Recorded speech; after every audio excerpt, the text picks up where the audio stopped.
gérant, trois questions avec François Chollet, directeur général de Montségur Finance. On va parler du fonds Montségur Rendement.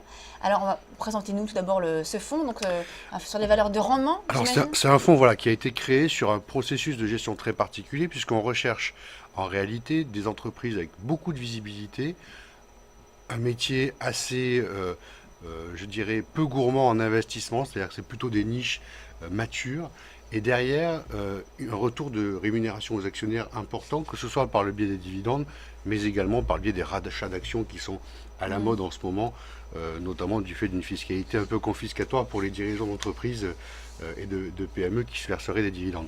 Et donc, vous avez ainsi un process qui vise à screener sur l'Europe des entreprises pour lesquelles vous avez un minimum de croissance sous-jacente de l'activité, c'est-à-dire qu'on n'est pas à la recherche de grandes entreprises de croissance, mais bien à la recherche d'entreprises qui sont sur des métiers matures, mais pas des métiers en déclin, avec une structure de bilan saine, avec beaucoup de visibilité. Alors, on privilégie beaucoup les entreprises pour lesquelles vous avez des abonnements, un système récurrent, et cette récurrence du chiffre d'affaires est vraiment privilégiée dans ce fonds-là. Et derrière ça, la rémunération avec un rendement du dividende qu'on cherche assez significatif, en tout cas bien largement supérieur au marché et surtout très largement supérieur à ce que l'on obtient aujourd'hui sur les taux d'intérêt si on place son argent sur des obligations des mêmes entreprises, y compris les mêmes entreprises cotées. Aujourd'hui, c'est vrai que les obligations rapportent beaucoup moins que les. Voilà, le pari, c'est de dire à 5 ans, là, je vais cumuler à peu près 5,5 de dividendes par an sur 5 ans, c'est-à-dire quasiment 27% de rémunération au terme de 5 ans. Ça me permet de pallier sur 5 ans à des volatilités qu'on pourrait connaître sur le marché.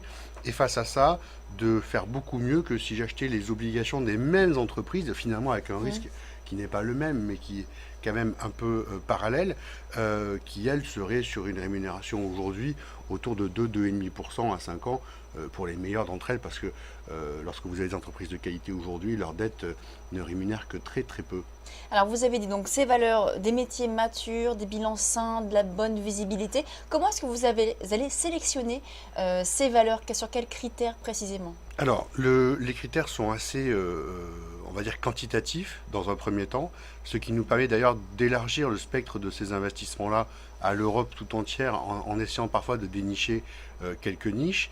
Et donc, on va regarder la façon dont le résultat est résilient au cycle d'activité, en essayant de voir quels étaient les résultats et les marges sur des pics économiques. Je pense par exemple à 2007, mais on pourrait revenir sur des périodes plus anciennes et voir comment ça s'est passé dans les creux et quelle est la capacité d'entreprise à maintenir. Voilà, vous dites que ce n'était pas des valeurs de croissance, mais vous décrivez finalement des valeurs de croissance là.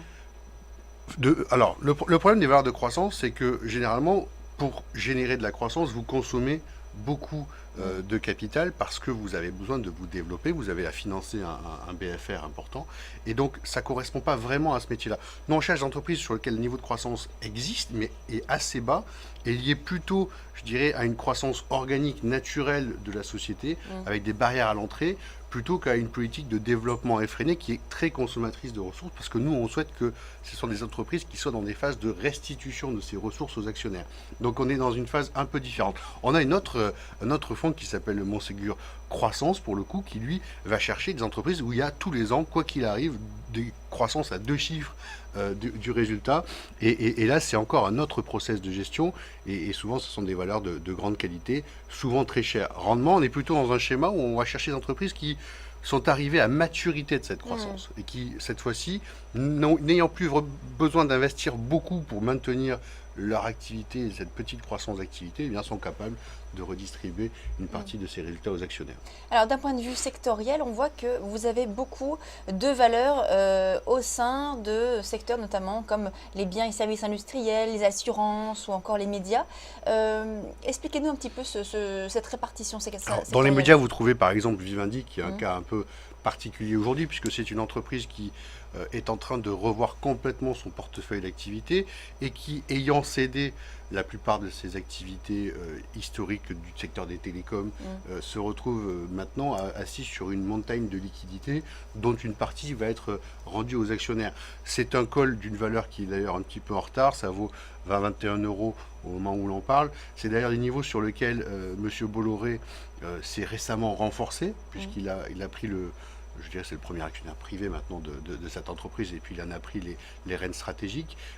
On ne sait pas effectivement, la seule inconnue, vers quel secteur, comment vont être réinvestis tous ces capitaux générés par les ventes, que ce soit de GVT, que ce soit d'Activision, la filiale des jeux vidéo. Mais clairement là, on est dans un dossier sur lequel on sait qu'on va avoir des dividendes exceptionnels, donc c'est peut-être pas que du récurrent, mais là, cette fois-ci, de l'exceptionnel qui va être rémunéré aux actionnaires, et puis de la visibilité sur des métiers dont on sait que M. Bolloré, quand même, est un grand stratège. Si on peut regarder le parcours boursier de l'ensemble des titres sur lesquels il est intervenu, je crois que ça peut laisser rêveur de nombreux investisseurs professionnels.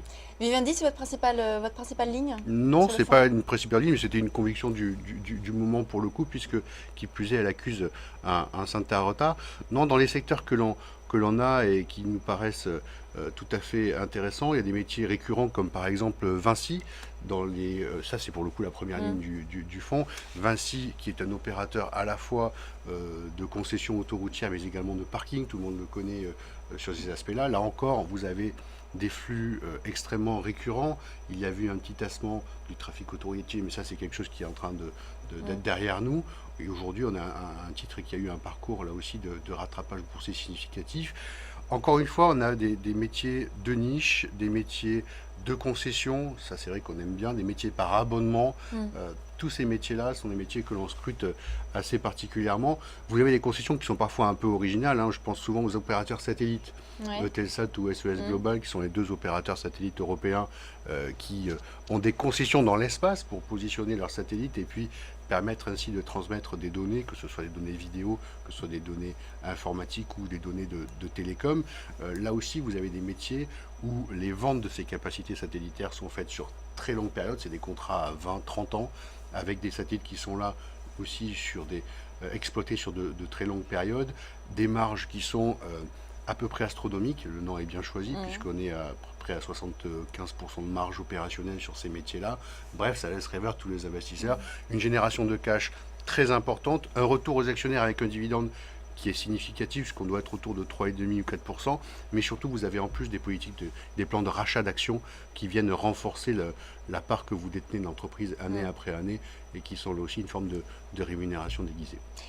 Pour terminer, ce sont beaucoup de grosses capitalisations que vous avez à chaque Oui, fois. l'idée n'est pas forcément d'aller chercher des niches. Alors c'est vrai qu'on a eu parfois des petites entreprises ou des entreprises de taille moyenne. Je pense à une entreprise comme Fimala, qui était la maison mère de Fitch et qu'on a conservé, puisque la restructuration du portefeuille va plutôt vers un secteur profitable. Et puis M. de la Charrière fait un travail remarquable à la tête de cet établissement. Je pense à des valeurs comme Score, là aussi choisi dans la réassurance, après des parcours, ma foi, magnifiques, hein, puisque c'est une entreprise qui a géré ses fonds propres sans le moindre défaut depuis de nombreuses années, et qui est passée à côté de l'ensemble des crises qui ont pu toucher les dettes européennes, et qui développe pour le coup un métier de réassurance vie et non-vie, maintenant un peu plus équilibré que par le passé, avec un profil un peu différent.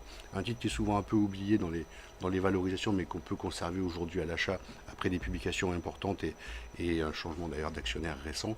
Donc il y a pas mal d'idées. Il y a de la liquidité, c'est un fonds qui pourrait grossir à des tailles très importantes, ça nous posait le moins de problèmes de gestion. Le vivier simplement a tendance à se réduire au fur et à mesure que les marchés montent, puisque le rattrapage de valorisation des marchés aujourd'hui mécaniquement diminue les rendements des dividendes qui sont distribués. Mais en face de ça, vous avez de la plus-value pour les actionnaires. C'est parfois pas très agréable non plus. C'est un fonds qui fait, je crois, 17% sur un an glissant. C'est tout à fait conforme, voire même supérieur aux objectifs qu'on peut avoir, parce qu'on est quasiment dans un fonds qui est pas loin de la convexité qu'on peut avoir sur les obligations convertibles.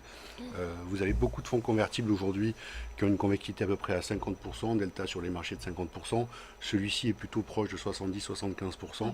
C'est un profil plutôt défensif, mais il a participé pour le coup pleinement à la hausse des marchés sur l'année qui vient de s'écouler. Merci François Chollet, directeur général de Montségur Finance. On a vu donc avec vous ce fonds Montségur Rendement. On marque une pause et on se retrouve tout de suite avec vous pour la suite de Direct Gestion.